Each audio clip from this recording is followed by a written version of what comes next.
Hello and welcome back to Bookmark Chronicles. Today I want to talk about series that in my opinion have middle book syndrome. So I did a video once upon a time talking about trilogies with disappointing endings, and now I have 5 series where I think the second book is the disappointing one. 4 of these trilogies are already complete, and the last one, the final book, is coming out this year. It's supposed to come out last year, it got pushed back, and even though I haven't read it yet, I still have high hopes for it and still think that the second book is going to be the most disappointing. The first series that I want to talk about is the Aurelian Cycle by Rosario Munda. That first book, Fireborn, I actually really enjoyed. If you want a book with dragons, this is the one that you should read. In that first book, we're following 2 friends who grew up with very different backgrounds. They're at a dragon rider academy competing to become first rider, and they live in a society that is post-rebellion. However, there is another one brewing, and it has great political intrigue. It really talks about the difference between common people and nobility and the different ways that they can sort of feel the same about something but go about it in very different ways. Really love that first book. Also love the last book, but that second book did not hold my attention the way that the other 2 did. We got a new perspective that I kind of didn't care about, kind of felt a little irrelevant. It ends up being necessary for the last one in a way, but there were also just too many things going on, unnecessary love interests and weird things happening, and it just didn't need all of that. It's a great story in and of itself, and I think the additional pieces that were added just weren't needed and kind of just overwhelmed everything. It also did feel just a little bit too long. I don't think it needed to be as long as it was, but like I said, the ending was great, so that made up for it. Next, I want to talk about the Kiss Quotient series. Again, loved the first and last books, and I know that some people complain about that last book because they feel like it's less of a romance because it includes some heavier topics, which is completely irrelevant. It doesn't not make it a romance, but that's just my opinion. However, in the bride test, we have a situation where our MMC's mother decided to set him up with a woman that she found in Vietnam and just shipped her to his house without running it by him at all. There is a language barrier. We're gonna ignore the sirens.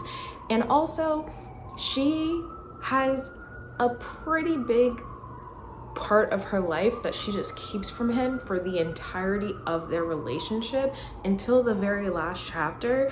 And when it's finally revealed, he's just like, okay,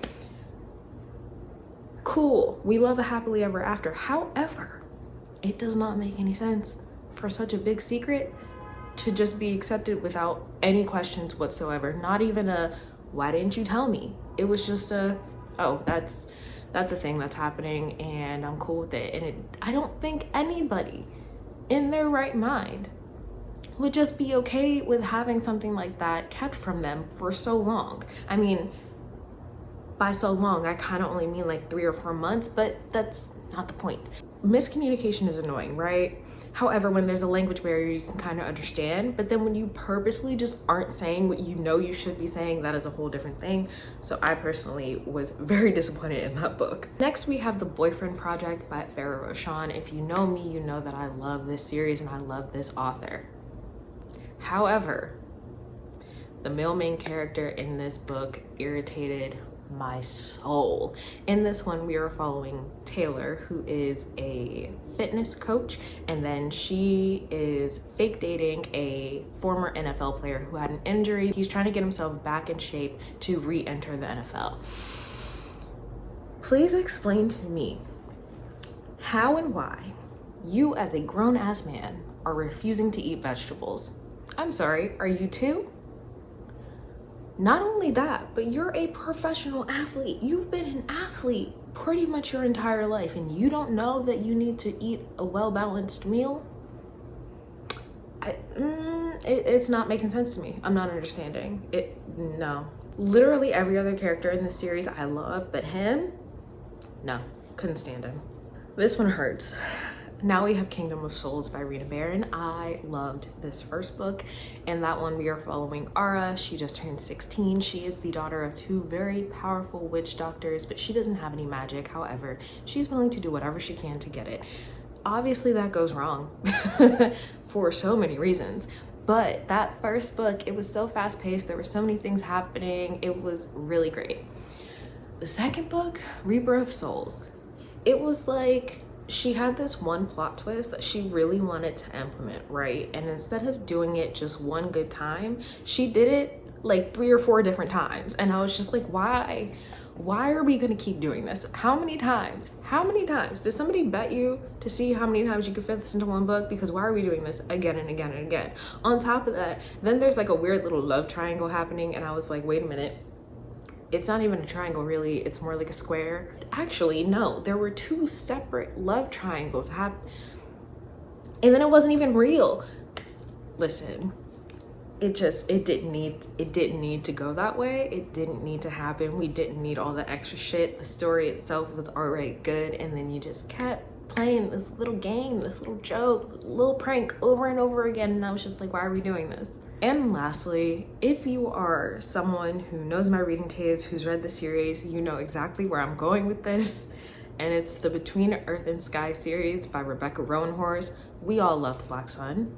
It's fantastic. It is amazing. But Fevered Star, I don't think I know anybody who likes it. In that first book, we are essentially following a god reincarnated, and he is basically ready to wreak havoc on the world, but we also have a few other characters that have their own things going on and prophecies and whatnot. And that first book is so good and so intriguing. In Fevered Star, I don't know if it's because I don't like Narampa, if it's because our characters kind of got separated from each other or what, but it just was not as good. It's an easy listen if you're listening to the audiobook. However, I just really did not care. The final book, Mirrored Heavens, is set to release at the end of this year.